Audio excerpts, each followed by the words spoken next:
Episode 37. Menikahlah nak, kamu butuh pendamping dan anakmu butuh sosok seorang ibu. Nenek Mira memberikan nasihat kepada Akmal. Dia menyambangi kediaman pria itu melihat keadaan bayi yang telah dianggapnya sebagai cucu. Tangan Akmal bertautan dengan sang putri. Dia menghela nafas berat. Pria itu mencerna kalimat orang di depannya. Aku hanya menginginkan seseorang. Seseorang yang dimaksud adalah mantan istrinya, Arumi. Sampai saat ini, dia masih berharap bisa dipersatukan kembali. Apakah dia egois? Tapi itulah yang diinginkan hatinya. Kita tidak tahu kapan istrimu akan sembuh. Bahkan bisa saja dia seperti itu Nenek Mira tidak melanjutkan kalimatnya. Rasanya terlalu pedih. Akmal menggeleng. Bukan. Pria itu mengingat segalanya tentang sosok tersebut. Dia sangat cantik, Nek. Dia tulus, sabar, dan penyayang. Aku belum pernah menemukan wanita seperti dia. Ucap Akmal bernostalgia mengingat kenangan indahnya. Nenek Mira mendengar dengan khusyuk ucapan pria tersebut. Yang ditangkap pikirannya adalah orang lain. Tapi sayang, dulu aku menyia-nyiakannya, membandingkan dengan wanita lain hingga menyakitinya. Itulah kebodohan yang sangat kusesali. Suara Akmal mulai serak. Sorot matanya begitu rapuh. Jika memang begitu, cari dia. Minta maaf kepadanya. Katakan jika dirimu menyesali segalanya dan mengharap dia kembali karena masih mencintainya. Apa dia akan memaafkanku? Mengingat luka yang dia berikan cukup mendalam. Nenek Mira menepuk pundak pria itu. Tidak ada yang tidak mungkin. Niat kamu baik, tapi ingat jangan menunda-nunda. Tekan wanita tua itu. Benar adanya apa yang ia ucapkan. Cobalah nak, doa nenek menyertaimu. Serasa mendapat angin segar. Tanpa menunggu lama, Akmal mengangguk. Terima kasih nek, aku akan segera menemuinya. Arumi.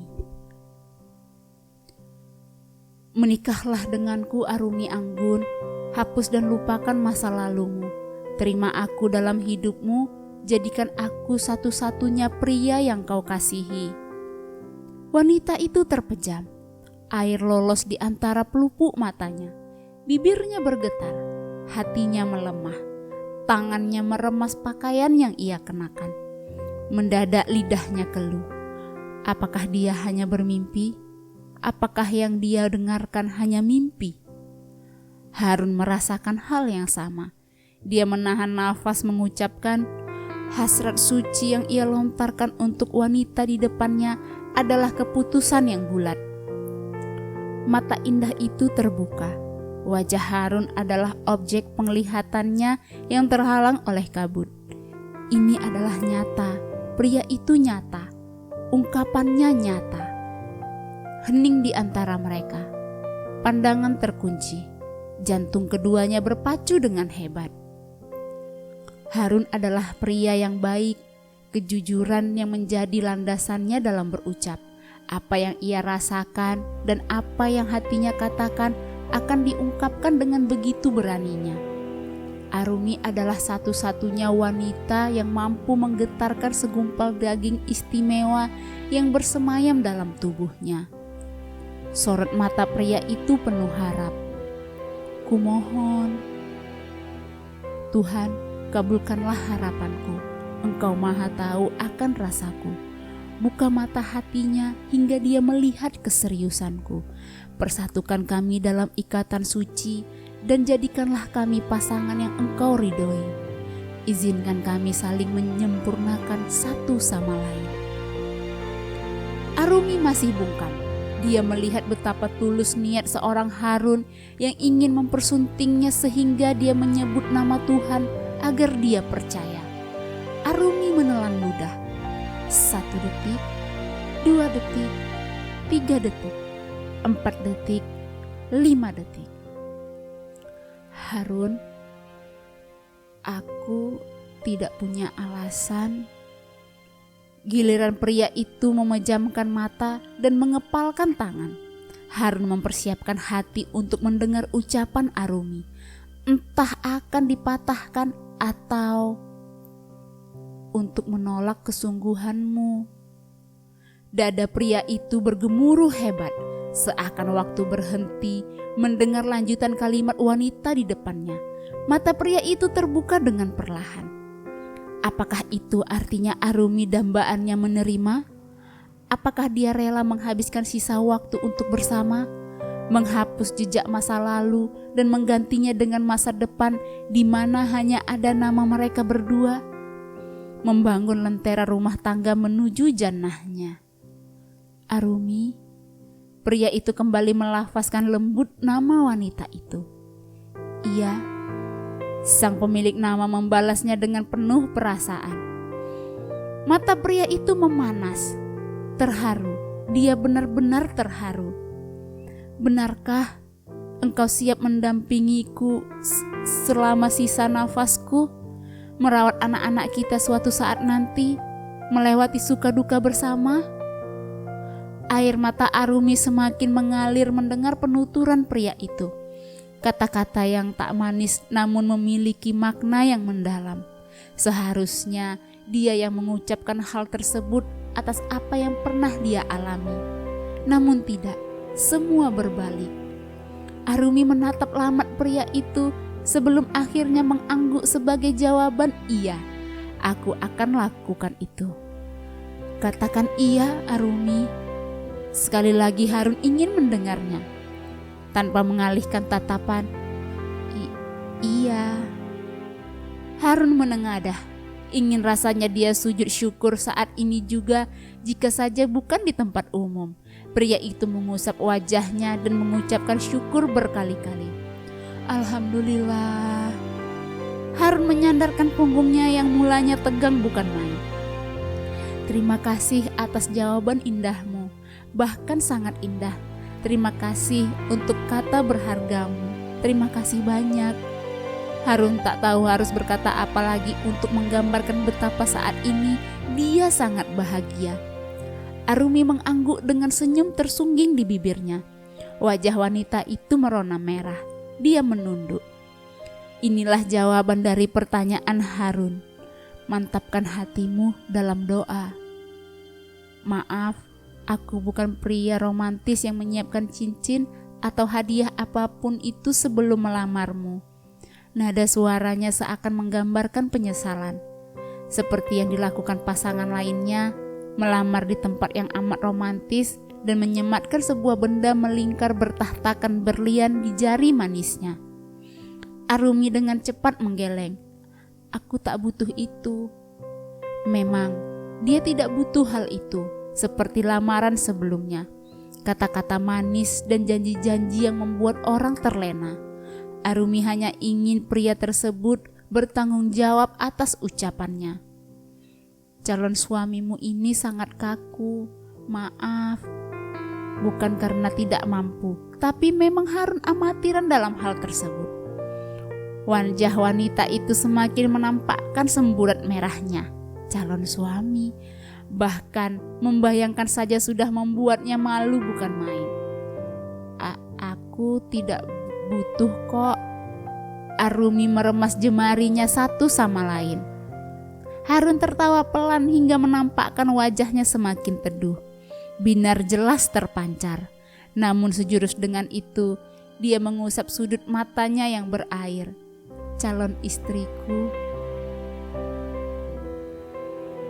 Lamaran yang diajukan Harun beberapa hari lalu kini telah sampai pada telinga orang tua mereka. Tentu bahagia bukan main. Hal itu yang didamba-dambakan keduanya. Masalah status Arumi, jauh hari sebelum Harun berkenalan dengan wanita tersebut, Bunda Ira sudah tahu. 100% dia tak mempermasalahkan. Ayahnya pun demikian. Apa adanya, bukan karena ada apanya. Pria berparas tampan nan teduh itu sangat bersyukur segalanya dimudahkan, jalannya dilancarkan.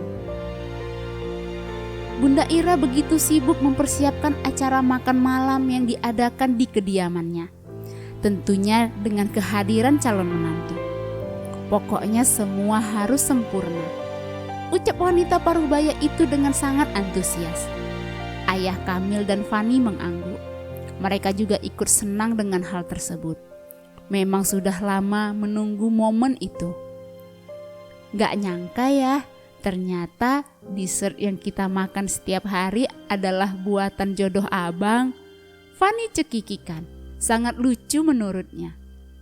Ayah juga tidak menyangka sebentar lagi satu rumah dengan ownernya. Ayah Kamil menimpali.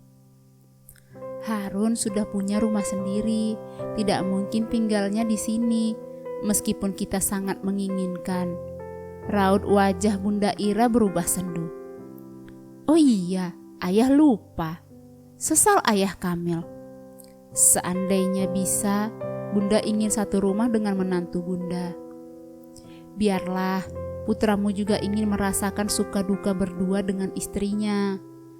Bunda Ira mengangguk. Harun pun juga sudah menyiapkan sebuah rumah. Rencana memang akan ditinggali kelak bersama dengan keluarga kecilnya.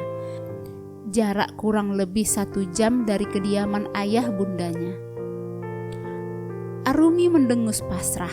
Sedari tadi dia memandang isi dari lemarinya, namun belum menemukan apa yang dianggapnya cocok.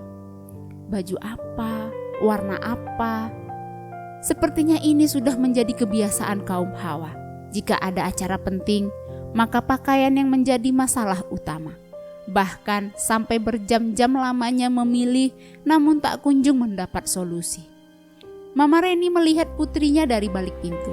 Wanita parubaya itu menggeleng dan segera mendekat. Sudah ada? Arumi berbalik menatap sumber suara. Dia mengedikkan bahu sebagai jawaban. Mama Reni tertawa. Usahakan pakaiannya jangan terlalu terbuka, sarannya. Arumi duduk di tepi tempat tidur. Bingung, Ma. Tanpa menunggu lama, Mama Reni turun tangan untuk membantu sang putri. Dia mulai mengabsen satu persatu pakaian yang dimiliki wanita cantik itu. Atau Arumi ke mall deh, acaranya juga masih lama. Mama Reni tak menjawab. Dia mengeluarkan sebuah long dress berwarna hitam dengan taburan permata di bagian dada sebelah kanan. Coba ini, seraya menyodorkan. Arumi meraihnya, melakukan sesuai dengan perintah mamanya. Dia menatap pantulannya di cermin. Cantik nih, puji wanita parubaya itu. Lengannya juga tidak terlalu terbuka. Arumi mengangguk. Alhamdulillah, lamaranku diterima, ucap Harun dari balik telepon. Dari nada suaranya jelas dia sangat bahagia. Akmal tersenyum. Syukurlah aku turut bahagia, beruntungnya wanita itu. Setelah sekian lama, akhirnya temannya telah menemukan wanita yang disukainya. Hampir 2 tahun lalu, dia memberikan saran untuk segera mencari pasangan dan menikah. Sekarang kesampaian. Justru aku yang beruntung. Dia wanita cantik, baik. Harun mengingat wajah Arumi yang membuatnya jatuh hati. Aku akan mengenalkanmu secepatnya sesuai janjiku. Akmal mengangguk. Ya, kamu infokan saja di mana tempatnya. Putriku juga sudah sehat. Ibunya gimana? Bawa mereka sekalian, usul Harun. Akmal terdiam. Itu hal yang tidak mungkin dia lakukan. Datang dengan keluarga yang lengkap. Halo? Dia masih sakit. Harun mengerutkan kening.